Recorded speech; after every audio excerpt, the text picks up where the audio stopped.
ನಿಮ್ಮ ಬಿಸ್ನೆಸ್ ನ ಕಟ್ಟೋಕೆ ನಮ್ಮ ದೇಶ ಬೇಕು, ಬೆಳೆಸೋಕೆ ನಮ್ಮ ದೇಶ ಬೇಕು. ಆದ್ರೆ ಇಲ್ಲಿಯ ಕಲ್ಚರ್ ನಿಮ್ಗೆ ಬೇಡವಾ?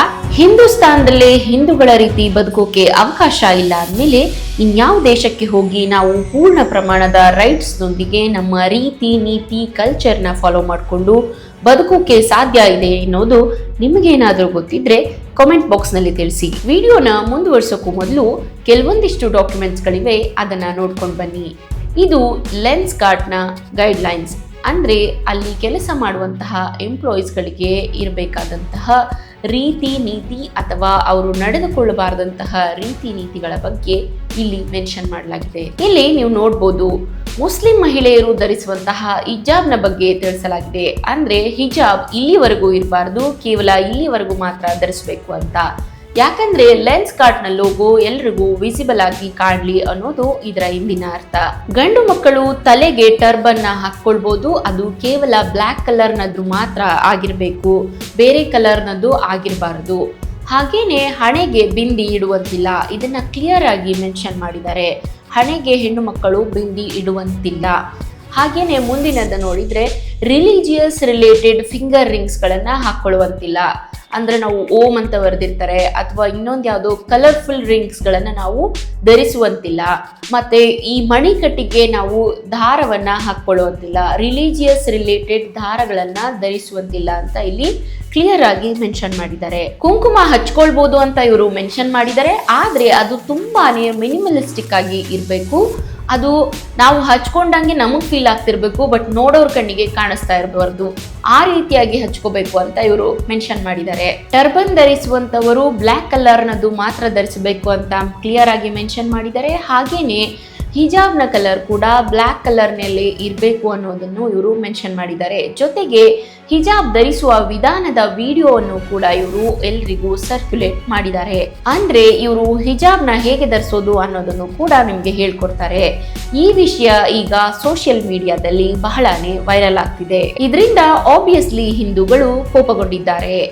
ಸೋ ಕಾಲ್ಡ್ ಇಂಡಿಯನ್ಸ್ ಕಂಪನಿಗಳಾದ ಲೈಕ್ ಲೆನ್ಸ್ಕಾರ್ಟ್ ಹೇಳ್ತಾರೆ, we are made in India, made for Indians. ಆದ್ರೆ ಈ ರೀತಿಯ ಕಂಪನಿಗಳೇ ದೇಶದ ಸಿಂಬಲ್ಸ್ ಗಳನ್ನ ಬ್ಯಾನ್ ಮಾಡ್ಬಿಟ್ರೆ ಇದರ ಸಿಇಒ ಟ್ವೀಟ್ ಮಾಡ್ತಾರೆ, ಇದೆಲ್ಲ ಒಂದು ಔಟ್ಡೇಟೆಡ್ ಗೈಡ್ಲೈನ್ಸ್ ಆಗಿದೆ, ಈಗ ಎಲ್ಲವೂ ಚೇಂಜ್ ಆಗಿದೆ ಅಂತ ಅವರು ಹೇಳ್ತಾರೆ. ಆದ್ರೆ ಇವರು ಔಟ್ಡೇಟೆಡ್ ಅಂತ ಹೇಳ್ತಾ ಇರೋ ಗೈಡ್ಲೈನ್ಸ್ ಬಂದು ಕೇವಲ 2 ತಿಂಗಳ ಹಿಂದಿನ ಗೈಡ್ಲೈನ್ಸ್ ಆಗಿದೆ. 2 ತಿಂಗಳು ಅದೆಷ್ಟು ಬೇಗ ಹಳೇದಾಯ್ತು ಅಂತ ನಮಗೂ ಗೊತ್ತಾಗ್ತಾ ಇಲ್ಲ. ನಮಸ್ಕಾರ ಸ್ನೇಹಿತರೆ, ಕ್ಯೂರಿಯಸ್ ಅಡ್ಡಾಗೆ ನಿಮ್ಗೆಲ್ಲ ಸ್ವಾಗತ. ಹಾರರ್, ಸಸ್ಪೆನ್ಸ್, ಥ್ರಿಲ್ಲಿಂಗ್, ಮಿಸ್ಟೀರಿಯಸ್ ಹಾಗೂ ಕ್ಯೂರಿಯಸ್ ಕಥೆಗಳ ಅಡ್ಡಕ್ಕೆ ಹೋಗೋಣ ಬನ್ನಿ. ಇವತ್ತಿನ ವಿಡಿಯೋ ಕೇವಲ ಲೆನ್ಸ್ಕಾರ್ಟ್ ನ ಕರ್ಮಕಾಂಡವನ್ನ ತಿಳಿಸಲ್ಲ, ಬದಲಿಗೆ ಕಾರ್ಪೊರೇಟ್ ಹಿಪೋಕ್ರಸಿ, ಸೆಲೆಕ್ಟಿವ್ ಸೆಕ್ಯುಲರಿಸಂ ಮತ್ತು ಡ್ಯಾಮೇಜ್ ಕಂಟ್ರೋಲ್ ನ ಅಸಲಿ ಸತ್ಯವನ್ನ ನಿಮ್ಮ ಮುಂದೆ ಬಿಚ್ಚಿಡುತ್ತೆ. 15th ಏಪ್ರಿಲ್ಗೆ ಒಂದು ಪೋಸ್ಟ್ ವೈರಲ್ ಆಗುತ್ತೆ. ಆ ಡಾಕ್ಯುಮೆಂಟ್ಸ್ ನ ಪ್ರಕಾರ ಅದರಲ್ಲಿ ಇದ್ದ ಡೇಟ್ 2 ಫೆಬ್ರವರಿ 2026. ಅದರಲ್ಲಿ ಲೆನ್ಸ್ಕಾರ್ಟ್ ನ ಗೈಡ್ಲೈನ್ಸ್ ಇತ್ತು. ಅದರಲ್ಲಿ ಇದ್ದದ್ದು ಏನಂದ್ರೆ ಹಿಜಾಬ್ allowed, turban allowed, bindi not allowed. ಕುಂಕುಮ ಹಚ್ಚಿದ್ರೂ ಸ್ವಲ್ಪ ಹಚ್ಚಬೇಕು, ಹೆಚ್ಚಿಗೆ ಕಾಣಿಸಬಾರ್ದು. ಹಾಗೇನೆ ತಿಲಕ ನಾಟ್ ಅಲೋಡ್ ಅಂತ ಅದರಲ್ಲಿ ಮೆನ್ಷನ್ ಮಾಡಿದ್ರು.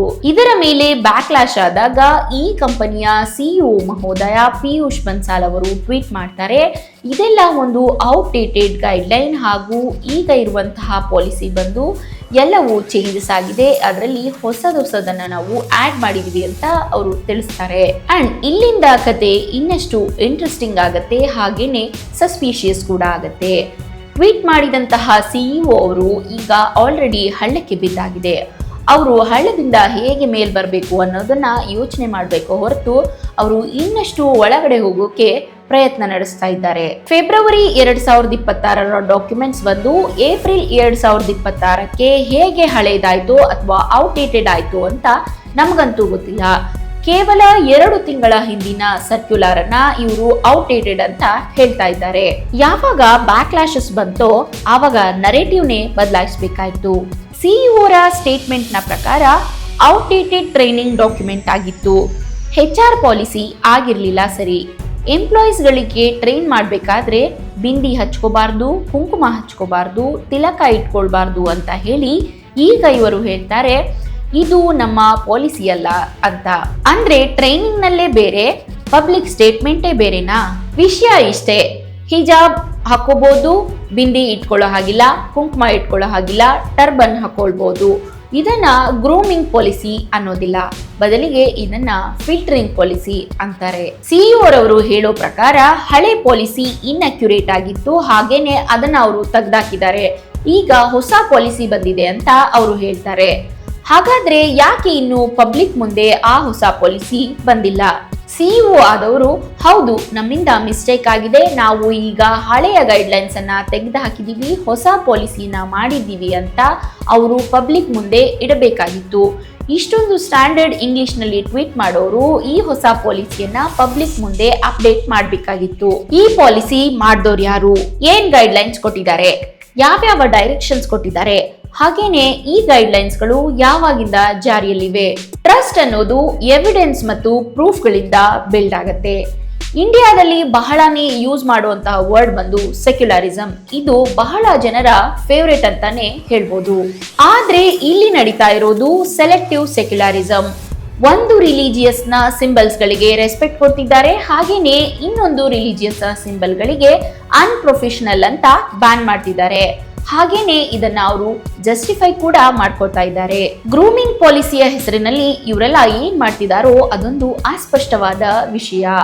ಇದನ್ನ ನಾವು ಗ್ರೂಮಿಂಗ್ ಪಾಲಿಸಿ ಅನ್ನೋ ಬದಲು ಹಿಪೋಕ್ರಸಿ ಅಂತ ಕರಿಬಹುದು. ಹಿಪೋಕ್ರಸಿ ಅಂದ್ರೆ ಏನು ಅಂತ ಕೇಳ್ತೀರಾ? ಈಗ ಮನೇಲಿ ನಾವು ಸತ್ಯನಾರಾಯಣ ಪೂಜೆ ಮಾಡಿರ್ತೀವಿ, ಆವಾಗ ನಮ್ಗೆ ಕುಂಕುಮ ಹಚ್ಚಿರ್ತಾರೆ, ಕೈಗೆ ಧಾರ್ಮಿಕ ದಾರವನ್ನ ಕಟ್ಟಿರ್ತಾರೆ. ಈಗ ನಾನು ಆಫೀಸ್ಗೆ ಹೋಗ್ಬೇಕು ಅನ್ನೋ ಬರೋದೊಳಗೆ ಕುಂಕುಮನ ಅಳಿಸ್ಕೊಂಡು ಹೋಗಕ್ಕಾಗತ್ತಾ, ಅಥವಾ ಈ ದಾರನ ನಾನು ಕಿತ್ ಹಾಕಿ ಹೋಗಕ್ಕಾಗತ್ತಾ? ಈಗ ಗಂಡ್ ಮಕ್ಳು ದೇವಸ್ಥಾನಕ್ಕೆ ಹೋಗಿರ್ತಾರೆ, ಅಲ್ಲಿ ತಿಲ್ಕ ಇಟ್ಟಿರ್ತಾರೆ.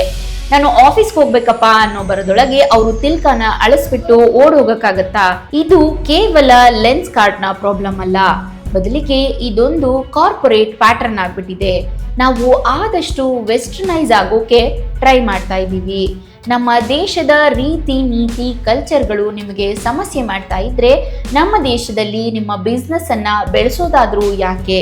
ಬ್ರ್ಯಾಂಡ್ ಮಾಡೋಕೆ ಬೆಳೆಸೋಕೆ ವರ್ಷಾನುಗಟ್ಲೆ ಕಷ್ಟಪಡ್ಬೇಕು, ಆದ್ರೆ ಅದನ್ನ ಉರುಳಿಸೋಕೆ ನಿಮಿಷಗಳೇ ಸಾಕು. ಇಲ್ಲಿ ನಾನೊಂದು ಕ್ವೆಶನ್ ರೈಸ್ ಮಾಡ್ತೀನಿ. ನಿಮ್ಮ ಬಿಸ್ನೆಸ್ ನ ಕಟ್ಟೋಕೆ ನಮ್ಮ ದೇಶ ಬೇಕು, ಬೆಳೆಸೋಕೆ ನಮ್ಮ ದೇಶ ಬೇಕು, ಆದ್ರೆ ಇಲ್ಲಿಯ ಕಲ್ಚರ್ ನಿಮ್ಗೆ ಬೇಡವಾ? ಇನ್ನು TCS ನಾಸಿಕ್ನ ವಿಚಾರಕ್ಕೆ ಬರೋದಾದ್ರೆ, ನಮ್ಮ TCS ಕರ್ಮಕಾಂಡ ಎನ್ನುವ ಹಳೆಯ ವಿಡಿಯೋವನ್ನ ನೀವೆಲ್ಲರೂ ಈಗಾಗಲೇ ನೋಡಿರ್ಬೋದು ಅನ್ಕೋತೀನಿ. ಈಗ ಒಂದು ಹೊಸ ಪದ ನಿಮ್ಮೆಲ್ಲರಿಗೂ ಕೇಳಿಸ್ತಾ ಇರ್ಬೋದು, ಇದು ಕಾರ್ಪೊರೇಟ್ ಜಿಹಾದ್. ನಾವು ಈಗಾಗಲೇ ಲವ್ ಜಿಹಾದ್ ಕೇಳಿದೀವಿ, ಲ್ಯಾಂಡ್ ಜಿಹಾದ್ ಕೇಳಿದೀವಿ, ಈಗ ಹೊಸದಾಗಿ ಬೆಳಕಿಗೆ ಬರ್ತಾ ಇರೋದು ಕಾರ್ಪೊರೇಟ್ ಜಿಹಾದ್. ಅರೆಸ್ಟ್ ಆದ ತೌಫಿಕ್ ನ ಮೊಬೈಲ್ ನಲ್ಲಿ ಇದ್ದಂತಹ ಈ ವಿಡಿಯೋ ಈಗ ಎಲ್ಲೆಡೆ ಭಾರಿ ಸದ್ದು ಮಾಡ್ತಾ ಇದೆ. ಇನ್ನು ಈ ರೀತಿಯಾದಂತಹ ಎಷ್ಟು ವಿಡಿಯೋಗಳು ಅಥವಾ ಎಷ್ಟು ನ್ಯೂಸ್ಗಳು ಬರ್ತಾವೋ ನಮಗಂತೂ ಗೊತ್ತಿಲ್ಲ. TCS ನಾಸಿಕ್ ನಲ್ಲಿ ಕೆಲಸ ಮಾಡ್ತಿದ್ದಂತಹ ಒಬ್ಬ ವ್ಯಕ್ತಿ, ಅವನ ಹೆಸರು ಮೊದಲಿಗೆ ಗೋಪಾಲ್ ಇತ್ತು, ಆದ್ರೆ ಈಗ ಇವನನ್ನ ರಿಲಿಜಿಯಸ್ ಕನ್ವರ್ಷನ್ ಮಾಡಿ ಗುಲ್ಶನ್ ಎಂದು ಪರಿವರ್ತನೆ ಮಾಡಿದ್ದಾರೆ. ಅದರಲ್ಲಿ ಏನ್ ತಪ್ಪಿದೆ ಅಂತೀರಾ? ಕನ್ವರ್ಷನ್ ಆಗಿದ್ದು ಅವರ ಪರ್ಸನಲ್ ಚಾಯ್ಸ್ ನಿಂದಲ್ಲ, ಬದಲಿಗೆ ಬೇರೆಯವರ ಪ್ರೆಷರ್ ಹಾಗೂ ಇನ್ಫ್ಲೂಯೆನ್ಸ್ ನಿಂದಾಗಿ ಇದು ನಡೆದದ್ದು.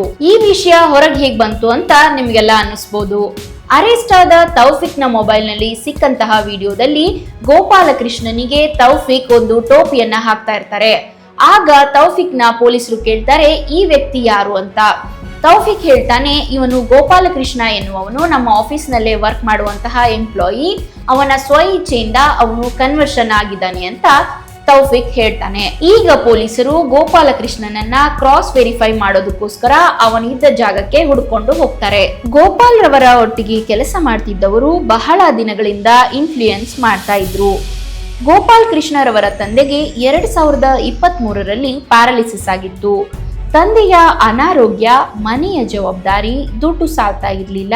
ಈ ಒದ್ದಾಟದ ಮಧ್ಯೆ ಅವರು ಕುಗ್ಗಿ ಹೋಗಿದ್ರು. ಅವರ ಮೇಲೆ ಕೆಲಸದ ಒತ್ತಡ ಹಾಕಿ ವಲ್ನರಬಲ್ ಮೂಮೆಂಟ್ ಅಲ್ಲಿ ಅವರಿಗೆ ಮುಸ್ಲಿಂ ಆಗಿ ಕನ್ವರ್ಟ್ ಆಗೋಕೆ ಹೇಳಿದ್ದಾರೆ. ನಿನ್ನ ಸಮಸ್ಯೆಗಳಿಗೆ ಪರಿಹಾರ ಬೇಕಂದ್ರೆ ನಮ್ಮ ಧರ್ಮಕ್ಕೆ ಬಾ ಅಂದ್ರು. ಅವರಿಗೆ ಇಷ್ಟ ಇಲ್ಲ ಅಂದ್ರೂ ಕೂಡ ಅವರ ಧಾರ್ಮಿಕ ಸ್ಥಳಗಳಿಗೆ ಕರೆದುಕೊಂಡು ಹೋದ್ರು. ನಂತರ ಗೋಪಾಲಕೃಷ್ಣ ಇದ್ದ ಹೆಸರನ್ನ ಗುಲ್ಶನ್ ಮಾಡಿದ್ರು ಅಂತ ಹೇಳಿಕೆ ಕೊಟ್ಟಿದ್ದಾರೆ. ಕಾರ್ಪೊರೇಟ್ ಜಿಹಾದ್ನ ಜಾಲ ಕೇವಲ ಮಹಿಳೆಯರನ್ನಷ್ಟೇ ಟಾರ್ಗೆಟ್ ಮಾಡಿರ್ಲಿಲ್ಲ, ಇದು ಪ್ರತಿಯೊಬ್ಬರನ್ನ ಟಾರ್ಗೆಟ್ ಮಾಡಿತ್ತು. ನೋಡಿದ್ರಲ್ಲ ಫ್ರೆಂಡ್ಸ್, ಇದಾಗಿತ್ತು ಈ ಹೊತ್ತಿನ ಟಾಪಿಕ್. ಇನ್ನಷ್ಟು ಇಂಟ್ರೆಸ್ಟಿಂಗ್ ಹಾಗೂ ಕ್ಯೂರಿಯಸ್ ಟಾಪಿಕ್ಗಳ ಜೊತೆ ಮುಂದಿನ ವಿಡಿಯೋದಲ್ಲಿ ಸಿಗೋಣ. ಅಲ್ಲಿಯವರೆಗೂ ಆರೋಗ್ಯವಾಗಿರಿ, ಸುಖಮಯವಾಗಿರಿ ಹಾಗೂ ನಗುನಗುತ್ತಾ ಇರಿ.